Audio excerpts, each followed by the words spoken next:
ओ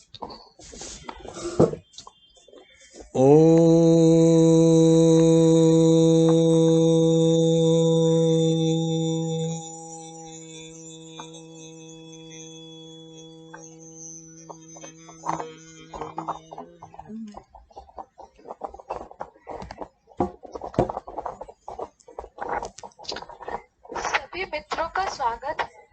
मित्रों, हमारे नए नए वीडियो को देखने के लिए और हमसे हमेशा जुड़े रहने के लिए डॉक्टर उम्मेद सिंह वैद्य जी के चैनल को सब्सक्राइब कीजिए, लाइक कीजिए और उनके वीडियो को अपने सदस्य और दोस्तों को शेयर कीजिए ताकि उन्हें भी जीवन से जुड़ी, विज्ञान क्षेत्र से जुड़ी, समाज से जुड़ी नई नई बातों का ज्ञान हो।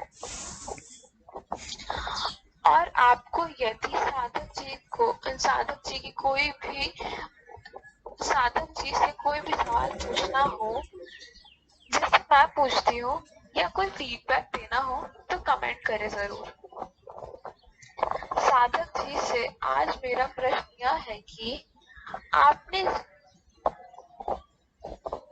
हाँ, साधक जी से आज मेरा प्रश्न यह है कि आप अपने जीवन यात्रा की दो कठिन कष्ट भरी बातों का उदाहरण दें ताकि हमारे जीवन को हमारे जीवन की जो परेशानी है उससे हम डरे नहीं, उसे अपने जीवन की बस एक चुनौती मान आगे बढ़े। अरे, बहुत व्यक्तिगत अंतरंग प्रश्न पूछ लिया। स्वागत है। देखिए, इस जीवन की व्यवस्था है कि यहाँ कोई रहस्य नहीं है, तो साधक के जीवन में भी कोई रहस्य नहीं है।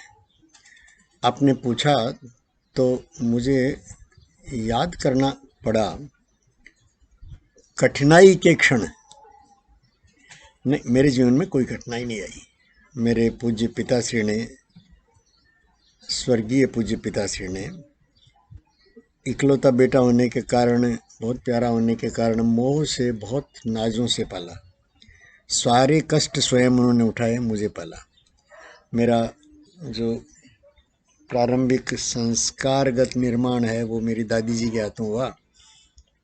मेरी माँ ने मेरी हर बात को स्वीकृति में लिया। मेरी बहनों ने मुझे बहुत प्रोत्साहन दिया। लेकिन पिता का फर्ज होता है, तो दो कठिनाइयाँ, और दोनों ही शायद पिताश्री से ही जुड़ी है। पिताश्री का कर्तव्य होता है कि वो अपने बेटे के मंगल के लिए, शुभ के लिए, जैसा जितना वो सोचते हैं उतना उसको कड़ाई करें, उसका पालन कराएं। इन दोनों का संबंध परंपरा से भी है, और मैं देखता हूँ कि क्वांटम से भी है। क्वांटम थ्योरी और ऑकल्ट से जब मैं अब शोध में लगा हूँ तो उसका संबंध जुड़ता है। पहले मैं वो कठिन क्षण शेयर कर लूँ। फिर मैं 18-19 का साल का था, कॉलेज अभी पूरा नहीं हुआ था। कॉलेज का फाइनल ईयर था मेरा, और उसकी परीक्षाएं मैं दे चुका था।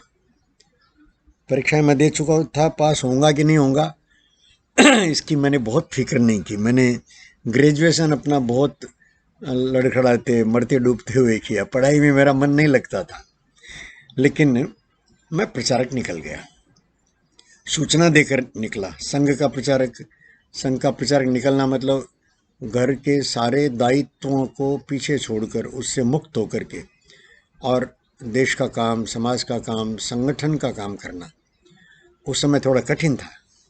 उस समय संगठन का काम कठिन था। आज तो ये संगठन जो है वो बहुत अपने चढ़ान पर है और यश ही यश है उसका।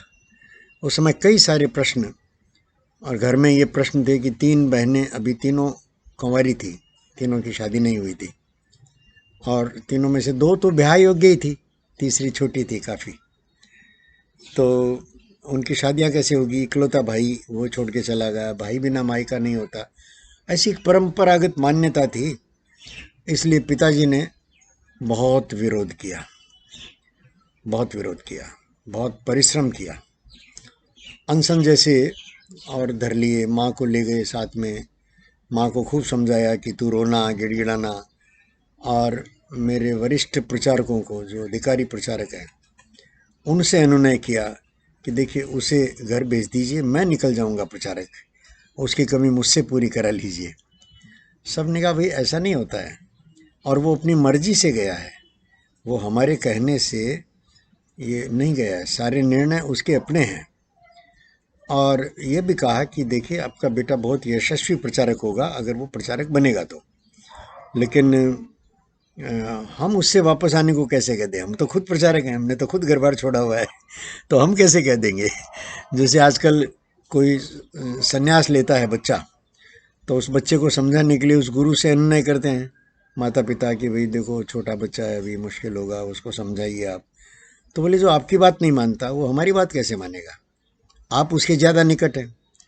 तो इस प्रकार से, और वो मेरे कठिन निर्णय थे, कठिन समय था। प्रचारक काल की कोई भी कठिनाई, 2-2 3-3 दिन तक भूखा रह करके काम करना, गांव में जा कर के कोई घर में न टिकाए तो सर्दी की रात बाहर पेड़ के नीचे, और जो रात में होटल चलते थे चाय वगैरह के, उसकी भट्टियां जलती रहती थी, तो उन भट्टियों के ताप में बैठकर गुजारना।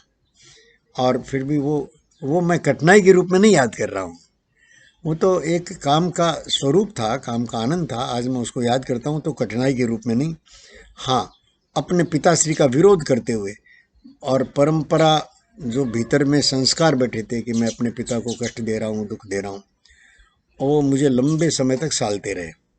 और उसके बाद योगायोग से मैं 1.5 साल प्रचारक रह करके वापस आ गया, और वापस आकर के जैसी गृहस्थी बनाई, अभी मेरे बच्चे हैं, मैं गृहस्थी हूँ, और उसी संस्कारों से बंधा हुआ राष्ट्र, संस्कृति, समाज, मैं पहले नहीं, पहले मेरा समाज, उस भाव से मैं काम कर रहा हूँ।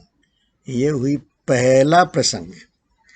दूसरा प्रसंग भी इसी प्रकार से राम मंदिर आंदोलन का, जब शिला पूजन का कार्यक्रम था 90 में, 92 में हमने मंदिर ढांचे को गिराया था, विवादित ढांचे को गिराया था।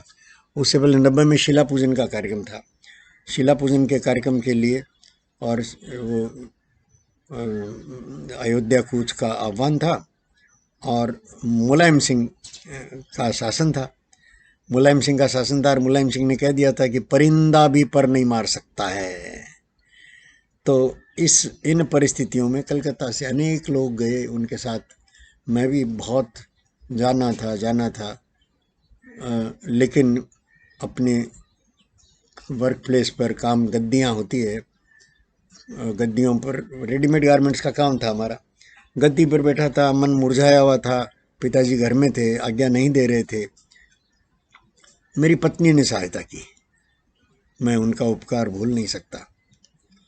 मेरे पिताजी ने, मन तो मेरा जानते थे, हर पिता अपने बालक का मन जानता है, हर गुरु अपने शिष्य का मन जानता है, और उसको अच्छा लगे कि बुरा लगे, उसके हित में जो होता है वो करता है। मेरे पिता ने भी वही किया। उनको आशंका थी कि मुलायम सिंह गोली मार देगा, एक ही बेटा है और उसका परिवार है। मेरे 3 बच्चे हो गए थे, और मैं, ये 90 की घटना है, तो और परिवार था, परिवार चलाना था, और पिताजी बूढ़े हो रहे थे, मान लीजिए, पिताजी मुक्त होना चाहते थे काम से। तो इन सारी परिस्थितियों में उन्होंने मुझे आज्ञा नहीं दी, और मेरे मन में बंधन था कि भाई पहले एक बार मैं आज्ञा तोड़कर जा चुका हूँ। तो मैं मन महसूस करके ऑफिस में बैठा था। मेरी पत्नी से बात की मेरे पिताजी ने कि क्या करूँ, मेरी समझ में नहीं आता, इतना कठिन, वो तो जिद में है। तो मेरी पत्नी ने कह दिया कि देखियो, मानेंगे तो नहीं, आप कह देंगे तो सरलता होगी। उनका लैंडलाइन था उस समय लैंडलाइन पर फ़ोन आया, पत्नी का ही फ़ोन आया कि पिताजी ने आज्ञा दे दी है, आप अपने हिसाब से काम करिए, मुझे क्या करना है बताइए। तो मैंने बता दिया कि भाई एक थैले में 2 कपड़े मेरे और थोड़ा सा सूखा भोजन। तो उसने इतना ही बोला मैं, और फ़ोन रख करके कुछ नहीं किया। मुझे याद नहीं कि मैंने जूते पहने कि चप्पल पहने, और मैं दौड़ लगा गया। और बड़ा बाज़ार में था, हावड़ा स्टेशन का गाड़ी का टाइम हो गया था, और मैं एकदम, और सब मेरे साथी गाड़ी पर मेरा इंतज़ार ही कर रहे थे। सबको विश्वास था कि मैं तो आऊँगा ही, सबको विश्वास था कि मैं आऊँगा। और मेरे पिताश्री के रोकने के कारण से बहुत कठिनाई से अंतिम क्षणों में गाड़ी जब रवाना हो रही थी तब, और सब के सब इस प्रकार गए थे कि पता नहीं चले। हमने अयोध्या की टिकट नहीं लिए थे गाड़ी पर। अयोध्या की टिकट लेने से तो वहीं पर रोक लेते, हमको अयोध्या की टिकट दिए ही नहीं जा रहे थे। यूपी में कहीं बनारस का टिकट लेकर के हम लोग निकले, और बनारस का टिकट लेकर निकले, और बनारस से आगे पैदल जाएंगे ये सोच करके। लेकिन उस कठिनाइयों का जिक्र नहीं करता। वो कठिनाइयाँ, उसी समय जेल काटी मैंने 17 दिन की जेल की कठिनाइयाँ, पुलिस के डंडे खाए, वो सारी कठिनाई नहीं है। मैं उनका जिक्र कठिनाइयों में नहीं करता हूँ। वो तो उस समय का, उस परिस्थिति का और उस घटना का एक सहज प्रतिफल था जो पहले से मालूम था। पिताजी विरोध करेंगे ये भी पहले से मालूम था, लेकिन ये नहीं मालूम था कि मैं जा सकूँगा, ये नहीं मालूम था, क्योंकि प्रचारक पहले निकल चुका था और पिताजी की बहुत श्रद्धा करता था। वो जो उन्होंने जो कह दिया वही काम करने की कोशिश करता था, हालांकि वो कभी मुझसे संतुष्ट नहीं हुए। कोई पिता नहीं होता भाई, अपने बेटे के विकास से कौन संतुष्ट होता है। उनको हमेशा शिकायत रही। आज मैं अपने पिता को याद करते हुए मैं बहुत श्रद्धावान हूँ उनके प्रति, कि वो हमेशा मुझे प्यार ही करते रहे, और वो मन में जानते थे कि मैं उनकी बहुत श्रद्धा करता हूँ, बहुत मानता हूँ उनको। लेकिन हमारे बीच में संवादहीनता थी। वो कुछ कहते थे, मुझे समझ में नहीं आता था, मैं कुछ कह नहीं पाता था। ऐसी उस समय की पिता पुत्र का संबंध ऐसा ही था। आज तो पिता पुत्र के संबंध बहुत खुल गए हैं। मेरा पुत्र मेरा मित्रवत हो गया है, हम काफ़ी कुछ शेयर कर लेते हैं। अलग बात है कि उससे भी मेरी वैसे ही समीकरण है जैसे मेरे पिता के मेरे साथ थे, और इस बात को हम दोनों ही स्मरण करके और थोड़े दुखी हो जाते हैं। ये 2 मुख्य घटनाएं जिन्हें मैं सबसे कठिन अपने निर्णय मानता हूँ, और उसके बावजूद भी वो जो दोनों की दोनों सफल हुई, उनको मैं मानता हूँ कि प्रकृति की कोई योजना है कि मुझे वो अनुभव दिला करके और मुझे वापस गृहस्थी में लाना था। क्या आपके प्रश्न के उत्तर में ये 2 घटनाएं पर्याप्त है? जी। आपके प्रश्न का उत्तर बहुत अंतरंग की बात, कहीं मैंने अतिरेक तो नहीं किया? नहीं नहीं।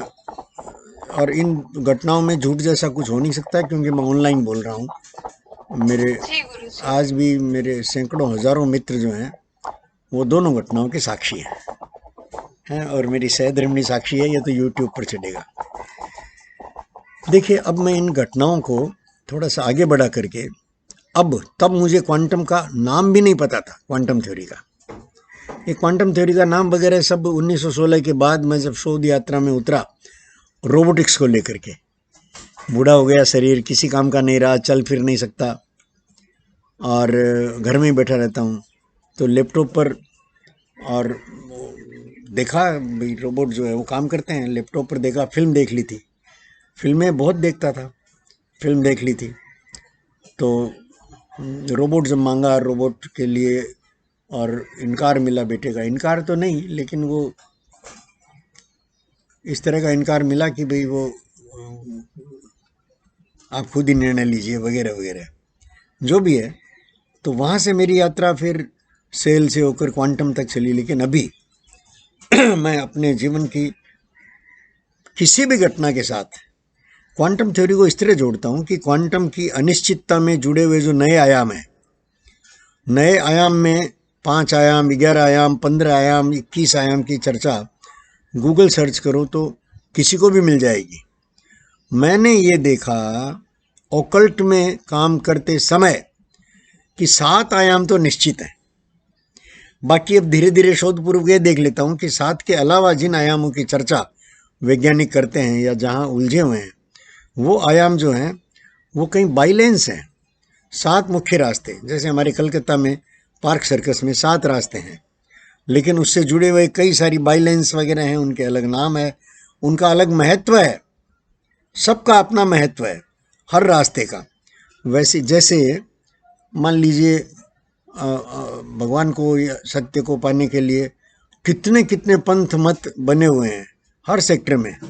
हम इस्लाम के लिए समझते हैं कि इस्लाम तो एक है, लेकिन शिया सुन्नी अहमदिया बोरा ऐसे मिलाकर 900-950 पंथ हैं पूरी दुनिया में। 56 तो मुख्य हैं, उसमें 56 मुख्य और बाकी बाइलेंस समय समय पर जिसको जो नया विचार आया। हिंदुत्व में भी बहुत, मैं गिनती ठीक नहीं किया, लेकिन मुसलमान से ज़्यादा ही। ईसाइयत में भी है, ओल्ड टेस्टामेंट न्यू टेस्टामेंट सब में है। ये स्वाभाविक है, हर व्यक्ति का पंथ अलग होगा, हर व्यक्ति की डिज़ाइन अलग है, हर व्यक्ति की अपनी यात्रा स्वतंत्र है, एकदम स्वतंत्र है। ये जो हम परस्पर साथ देते हैं, ये प्रश्नोत्तर के माध्यम से हो या शोध के माध्यम से हो, जैसे विज्ञान ने और मानवता के भले के लिए इतने अनुसंधान किए हैं कि वो पूरी मानवता को आज भौतिक सुख तो देते ही हैं, सुविधा देते हैं, काम सरल कर दिया। तो ये जो परस्परता में चलता है, ये बहुत लंबे काल तक नहीं चलता। अपनी सूक्ष्म यात्रा जो है वो अकेले ही करनी पड़ती है। हर व्यक्ति को ऐसे मोड़ पर आना पड़ता है जब कोई साथ नहीं देगा।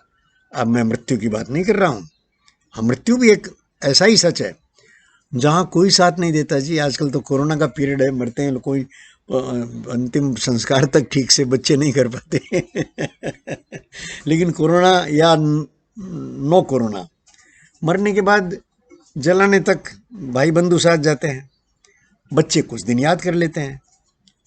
सारी यात्रा अकेले चलती है। ऑकल्ट में या उस पार जाने के बाद अकेला हो जाता है आदमी, और लेकिन फिर वापस और इसी धरती पर और परिवार बनाने के लिए और अपने कर्म मल को धोने के लिए, अपना कर्जा उतारने के लिए वापस आना पड़ता है। हर व्यक्ति परस्पर इसी प्रकार के अनुबंधों से, इसी प्रकार के जन्म जन्मांतर्गत संस्कारों के मेल से बंधा हुआ है। और हम सब, और जितने प्रकार के रिश्ते होते हैं दुनिया के हर व्यक्ति के साथ, वो सारे रिश्ते किसी न किसी जन्म में निभा चुके होते हैं। और वो लोग सौभाग्यशाली हैं जिनको एक ही देह में एक से ज़्यादा रिश्ते निभाने को और आँख खुल जाए और निभाने लगे, जिनके लिए अपना पराया कोई नहीं हो, जिनके लिए पूरा संसार वसुधैव कुटुंबकम मेरा ही है, मेरा ही विस्तार है। और खाली मानव ही क्यों कि जड़ चेतन पूरा ये ब्रह्मांड जो है वो मेरा ही विस्तार है, मेरे लिए है। ये चांद सितारे मेरे लिए दौड़ते हैं, ये फूल मेरे लिए खिलते हैं, ये बरसात मेरे लिए आती है, ये सब कुछ।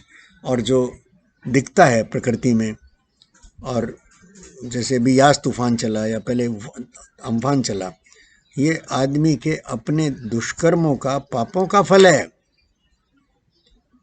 जैसे इस जन्म में हमने क्या पाया, क्या हमारे कमी रही, वो हमारे अपने कर्मों का फल। जैसा है हमने कर्म किए, जैसा हमने चाहा, कर्म किए मतलब जैसा हमने चाहा वैसा हमने मिला, हमको मिला।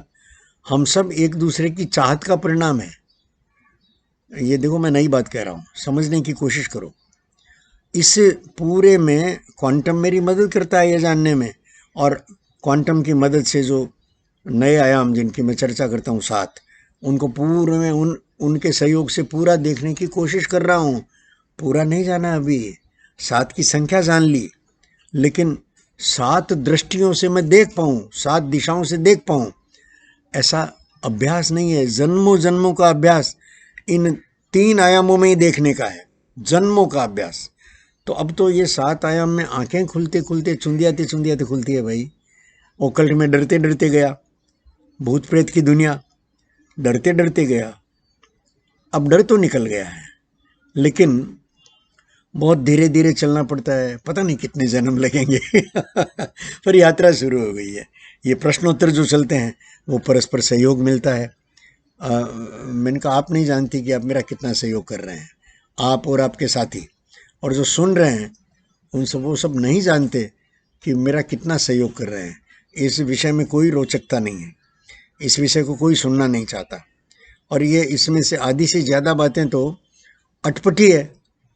मैं क्या कह रहा हूँ, किस घटना को किस प्रकार क्वांटम से मिला रहा हूँ। क्वांटम थ्योरी पर जो शोध कर रहे हैं वैज्ञानिक लोग, वो नहीं मिला सकते ऐसा। उनके लिए तो खाली वो भौतिक उनके प्रयोगशाला की टेबल में जो आ जाए उसी पर शोध करते हैं। क्या पता कोई योग ऐसा बन जाए कि साधक का ये खोपड़ी जो है इसको शोध में लें कि इसके क्या क्या भरा हुआ था कचरा दिमाग में। हमारे आसपास ऐसे सैकड़ों हजारों लोग हैं जो हमको चकित करते हैं, जो बात कहते हैं। अच्छा, कठिनाई ये है कि उनकी बातों को हम काट नहीं पाते। जैसे मेरी बातों को कोई काट नहीं पाता है। ये तो कहते हैं कि समझ में नहीं आता। फ़ोन पर बात करता हूँ मित्रों से या ओकल्ट की बात करता हूँ आप लोगों से, आपके मुंह से ये तो सुनता हूँ कि बात पूरी समझ में नहीं आती, लेकिन ये मैं कभी नहीं सुन पाया, कभी मैं तरस नहीं गया हूँ कि भाई मेरे पर झूठ का आरोपण कोई नहीं करता, झूठ का आरोपण नहीं करता। और झूठ का आरोपण करते हैं तो मुझे सचमुच भीतर खोजना पड़ता है कि यार झूठ कैसे हो गया, झूठ व्यवहार कैसे हो गया। मैं जो कहता हूँ वो मेरे व्यवहार में आए, और जो मैं सोचता हूँ वैसा मैं जी पाऊँ, ऐसा जीने की कोशिश, ये सरल है, ये कठिन नहीं है। ये मैं कठिनाइयों के संदर्भ में जिक्र नहीं कर रहा हूँ। दो के अलावा मुझे अपने जीवन में कठिन प्रसंग ढूंढे नहीं मिलेंगे। बाकी सारे जो हैं वो सारे प्रयोग जो जो लगते हैं सबको। मेरा बेटा बोलता है, पापा ये आपका बहुत कठिन निर्णय होता है, आप इस तरह से। मैं अभी शायद पिछले 3, 4 या 5 साल तक अपने राजस्थान के घर में अकेला, और इतनी बड़ी हवेली में अकेला रहा, किसी को साथ में नहीं आने दिया। जो आते थे उनको देख देख करके किसी को एक दिन में, किसी को 2-3 दिन में निपटा देता था, वो खुद ही भाग जाते थे। मेरी सहायता करने के लिए कोई नहीं था, खुद अपना खाना बनाता था, सारे काम करता था, बगिया में श्रम करता था, और लैपटॉप पर बैठ करके उस समय अपनी शोध जो है पहली उद्भव उत्कर्ष और अंत जो पुस्तक आपके पास है, और जिसने मेरे शोध करने के भारतीय तरीके को, भारतीय दृष्टि दी मुझे कि हर शोध जो है वो भीतर की सफाई करेगी। ये तो मेरे लिए आनंद का, ये सारी यात्रा आनंद की यात्रा है। अब जो ऊंच नीच छोटा मोटा कठिनाई होती है, गुस्सा आता है, ये सब छोटी छोटी आती जाती लहरें हैं, क्षण भर में चली जाती है, बहुत जल्द चली जाती है। भाई थोड़ा नाटक भी कर लेता हूँ, थोड़ा नहीं होता दुख तो भी कह देता हूँ कि मुझे गुस्सा आ रहा है। तो जीवन की हर घटना में और विज्ञान के जो समस्याग्रस्त जो आयाम है, समस्याग्रस्त जो मुद्दे हैं, उनको अपने अध्यात्म की सहायता से और अपनी जिम्मेदारी से मैं अपने कहे पर हर प्रश्न को, हर असहमति को स्वीकार करूंगा, स्वागत करूंगा उसका। कोई कहे कि ये आप कहाँ से गपड़ सपड़ कुछ भी मन में आता है, कुछ भी बोलते रहते हैं, कुछ भी बोलते रहते हैं।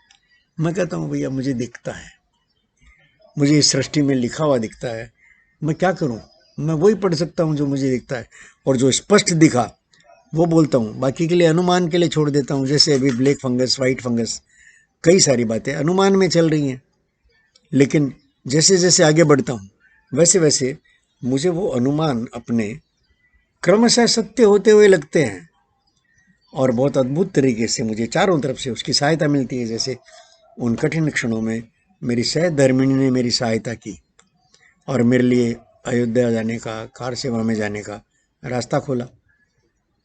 मेरे जेल जाने की सूचना से पत्नी नहीं खुश हुई थी या घबराई थी, कष्टपूर्ण था वो, लेकिन मेरे पिता बहुत खुश हुए थे। जेल चला गया, मरेगा तो नहीं कम से कम। मिठाई बांटी थी उन्होंने। कोई बेटा जेल में जाए, पिता मिठाई बांटे, ऐसा प्रसंग सुना है क्या? ऐसा हुआ मेरे साथ। मुझे मैं जेल से आया तो बताया सबने, जेल में भी आकर के कुछ मित्रों ने बताया था कि आपके पिताजी ने तो मिठाई बांटी है कि मेरा बेटा जेल में चला गया। लेकिन उस समय वो उसने के अभी हंस पाता हूँ उस समय हंसने के दिन नहीं थे, कठिन दिन थे, कठिन दिनचर्या थी जेल की। बड़ा आनंद है। चलो इन सब के भीतर, इन सब की प्रेरणा स्वरूप जो ओंकार है उसका स्मरण कर लेते हैं। ओ